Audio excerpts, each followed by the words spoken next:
دل کے کانوں سے سنیں. سیرت کا ایک واقعہ ہے. ایک جوان نے اللہ کے رسول علیہ السلام کے ساتھ ایک جنگ میں شرکت کی. مال غالباً وہ جنگ تھی خیبر کی جنگ. غالباً خیبر کی جنگ تھی، لیکن بہرحال مطلقاً جنگ کا تذکرہ تو ہر جگہ پر ہے. توجہ کرنا بہت دھیان سے، یہ بات کچھ یاد رہے نہ رہے اس کو یاد رکھ کے لے کے جانا ساتھ میں. غنیمت میں، مال غنیمت میں ایک چادر ہاتھ آئی. ایک چادر، یعنی مال تو بہت کچھ ہاتھ آیا لیکن چادر تھی. چادر تھی بڑی خوبصورت، بڑی خوبصورت چادر تھی. اس جوان نے غنیمت سے وہ چادر نکال کے اپنے پاس رکھ لی. حالانکہ مال غنیمت تقسیم جو ہوتا ہے اسلام میں ایسے تقسیم نہیں ہوتا کہ جس کے ہاتھ جو لگ جائے وہ اٹھا لے جائے، ایسا نہیں. ایک سسٹم ہے. سسٹم یہ کہ سب جمع ہوگا، پھر اس کے بعد اللہ رسول کا جو حصہ ہے وہ خمس نکلے گا، جسے خمس کہتے ہیں. پانچواں حصہ خمس نکلے گا، اسے خمس کہتے ہیں. پھر اس کے بعد جو ہے جس کا گھوڑا ہوگا اس کو ڈبل ملے گا، جو پیادہ ہوگا اس کو اس کا ایک حصہ ملے گا. ایسے اس کی تقسیم ہے، وہ فقہاء نے اس کو بتایا ہے، پوری تفصیلات ہے. ٹھیک ہے. اور پھر اگر کسی کو کوئی چیز پسند آتی ہے، مجھے یہ چادر پسند آ گئی غنیمت میں، تو میں اپنی مرضی سے اٹھا نہیں لے جاؤں گا، بلکہ امیر کو کہوں گا کہ یہ چادر مجھے اچھی لگتی ہے، اگر آپ مناسب سمجھے تو یہ میرے حصے میں اگر آتی ہے تو آپ مجھے دے دیں. پھر اگر وہ اپنی ہاتھ سے دے دے تو الگ بات ہے، ورنہ آپ لے نہیں سکتے. یعنی جس کے ہاتھ میں جو ہے وہ نہیں لے سکتا. اب وہ جوان، توجہ کرنا، حضور کے ساتھ آیا ہے جہاد میں، اللہ کی راہ میں لڑنے کے لیے. چادر پسند آئی، رکھ لی. رکھنے کے بعد اس جوان کی شہادت ہو گئی، شہید ہو گیا وہ جوان. توجہ کرنا. اور جو شہید ہو جائے، جو شہید ہو جائے، اللہ پاک اس کا ہر گناہ معاف کر دے.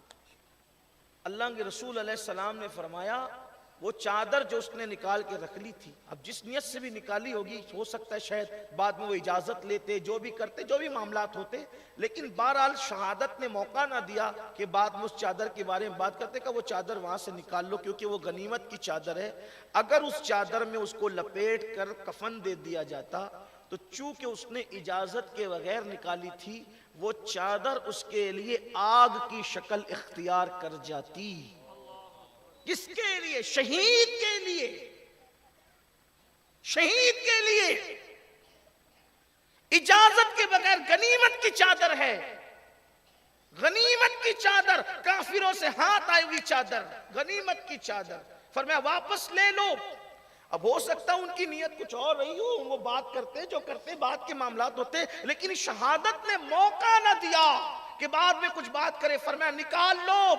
اگر یہ چادر لپیٹ دی گئی اس کو تو وہ جہنم کی آگ کی شکل اختیار کر جائے گی. مسلمانوں مجھے بتاؤ، شہید ہو کر بھی اگر بغیر اجازت کی چادر جسم پہ لپٹ جائے، حالانکہ وہ حرام نہیں تھی، وہ سود کی نہیں تھی، وہ جوئے کے ذریعے حاصل کی ہوئی نہیں تھی، وہ قسم جھوٹی کھا کر کے لی ہوئی نہیں تھی، وہ معاذ اللہ کسی کا گلا دبا کر نہیں لی ہوئی تھی، کسی کو قتل کر کے کسی کے سپاری کے طور پر نہیں لی گئی تھی، یہ ساری چیزیں نہیں تھی. اجازت کے بغیر ایک چادر پسند آئی، رکھ لی. ہو سکتا ہے بعد میں کچھ بات کرنے کی نیت ہو، لیکن اللہ اکبر. فرمایا اگر یہ چادر میں یہ شہید لپٹا جاتا تو وہ جہنم کی چادر بن جاتی، جہنم کی آگ کی شکل اختیار کر جاتی. مسلمانوں یہ صرف ہماری عبرت کے لیے باتیں بیان کی گئی ہے، ورنہ وہ لوگ تو رسول اللہ صلی اللہ علیہ وآلہ وسلم کے قدموں پہ جنہوں نے جانے قربان کیے شہید ہوئے ہیں، وہ تو قطعاً اور یقینی جنتی لوگ ہیں، لیکن یہ ہماری عبرت کے لیے ہے. اب آپ مجھے بتائیں نا میرے بھائیوں کہ حرام اور حلال میں کتنا فرق کرنے، کتنا احتیاط کرنے کی ضرورت ہے. ہمارے امام اعظم ابو حنیفہ علیہ رحمت و رضوان رضی اللہ تبارک و تعالیٰ عنہ، امام الائمہ کاشف الغمہ سراج الامہ حضرت سرکار نعمان بن ثابت، کروڑوں حنفیوں کے امام جن کے مقتدیوں میں داتا علی حجویری جیسے لوگ، غریب نواز جیسے لوگ، محبوب الہی جیسے لوگ، مخدوم اشرف جہانگیر سمنانی جیسے، جس کے مقتدی اس شان کے لوگ ہیں تو مقتدا کی شان کا عالم کیا ہوگا. وہ امام اعظم ابو حنیفہ ایک جنازے میں شریک ہوتے ہیں اور دھوپ میں کھڑے ہوئے ہیں. کسی نے کہا امام یہ سائے میں آ جائے، یہاں سایہ ہے، گھر کا سایہ ہے. فرمایا نہیں آتے. آ جائیں دھوپ میں کھڑے ہو کے بیمار ہو سکتے ہیں. فرمایا نہیں آتے. کہا کیوں نہیں آتے, کیوں تکلیف اٹھاتے ہیں؟ فرمایا یہ جو گھر والا ہے اس نے مجھ سے قرضہ لیا ہے اور یہ میرا قرض دار ہے. اگر میں اس کے گھر کے سائے میں کھڑا ہو جاؤں تو مجھے ڈر لگتا ہے کہیں وہ سود میں شمار نہ ہو جائے, بیاج میں شمار نہ ہو جائے. یہ احتیاط تھی اپنے بزرگوں کی. آج کہاں احتیاط ہے؟ آج جو بچے بڑے ہو کے ماں باپ کا گلا دباتے ہیں, حرام کھلایا اس لیے. آج بچوں کو حلال و حرام میں تمیز نہیں کر رہے نا. میں یہ نہیں کہتا ہوں کہ ہر بچہ باغی اسی لیے ہوتا ہے, لیکن اکثر یہی ہوتا ہے.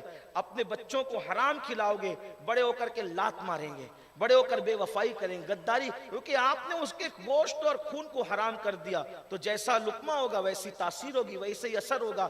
اپنے بچوں کو محنت کا کھلاؤ, حلال کا کھلاؤ.